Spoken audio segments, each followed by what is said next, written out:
Hello everyone, বর্ষার একটি ব্লগে আপনাদের সবাইকে স্বাগত। তো আগের ভিডিওতে কিন্তু আমি দেখিয়েছি যে এই বান্ধবীর ছেলের বার্থডে ছিল, তো ওখানে গিয়েছিলাম, সাজানোর ভিডিওটা আমি ছেড়েছি। তো বাদবাকি ভিডিওটা আমি পরে করলাম। তো এখন দেখো এখন দুপুরবেলা বেশ খুব সুন্দর করে সাজিয়েছে ছেলেকে খেতে দেবে বলে। আর ওখানে আমি সত্যি কথা বলতে আরও বান্ধবীরা আসার কথা ছিল, তো ওরা একটু লেট হচ্ছিল বলে আমি বোর হচ্ছিলাম। ওই জন্য আমি একটু ভিডিওটা ক্যাপচার করছিলাম যে বসে বসে কি করব তার জন্য। তো এটা হচ্ছে সেলফি জোন। আর ওই যেসব বান্ধবীরা চলে এসছে তাদের ছেলে দেরকে নিয়ে। তো ও আমাকে বলছে, তুই ভিডিও করছিস? আমি বলছি যে হ্যাঁ, ভিডিও করছি। তো এখন কেক কাটিংয়ের জন্য এখন মোটামুটি প্রিপারেশান নেওয়া হচ্ছে। আর আমরা এদিকটায় চলে এসেছি। দেখো এখানে ফুচকার স্টল, পাকোড়ার স্টল সবই মোটামুটি বসেছে। আর দেখো বাচ্চা পার্টিগুলো ওখানে সব বন্ধুদেরকে, স্কুলের ফ্রেন্ডদেরকে পেয়ে ভীষণই খুশি ওরা।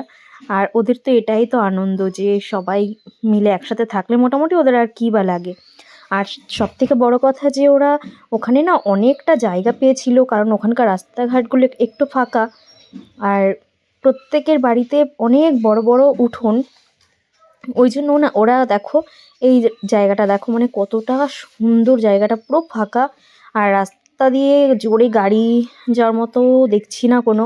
আর প্রত্যেকটা বাড়ি দেখো এখানে বড় বড় উঠোন, এত সুন্দর লাগছে দেখতে। তো বাচ্চাগুলো দেখছি একটু খুব সুন্দর করে ওরা খেলতে পারছিল। তো এখন আমাদের বাড়ি যাওয়ার পালা। তো দেখতেই পাচ্ছি যে এখন আমরা এমন একটা রাস্তা থেকে যাচ্ছি যেখান থেকে দেখো পাশ থেকে বাওর।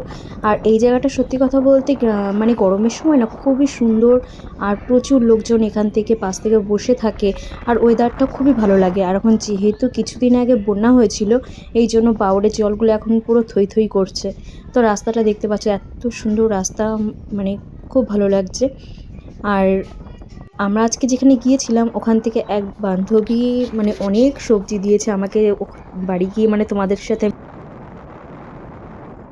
আর এখানে রিহান দেখো এখানে পোজ দিচ্ছে। আর যেই ওর ফটো তুলছি আমি, তখনই দেখো ওর টুপিটা একদম চোখটা ঢেকে রাখছে। এত দুষ্টু হয়েছে সে, ভাবনার বাইরে, প্রচণ্ড দুষ্টু। তো এখন আমরা আর একটা যে রাস্তা থেকে আসছি সেটা হচ্ছে এই যে পাশ থেকে যেগুলো দেখতে পাচ্ছ পুরো জলাশয়, এখন সেইগুলো হচ্ছে চাষের ক্ষেত। এখনও বন্যার জল এখনও পর্যন্ত শুকায়নি। আর আজকের ওয়েদারটাও না খুব মেঘলা মেঘলা, সেরকমভাবে সূর্যটাও ঠিকঠাক করে মনে হয় দেখা যাচ্ছে না। তো যাই হোক, তো আমরা এখন যাচ্ছি বাড়ির পথে, প্রায় আমরা চলেই এসেছি বাড়ির খুবই কাছাকাছি। আর বাড়ি থেকে কিন্তু আমি সবজিগুলো তোমাদের সাথে আমি দেখাবো। তো চলো, টাটা।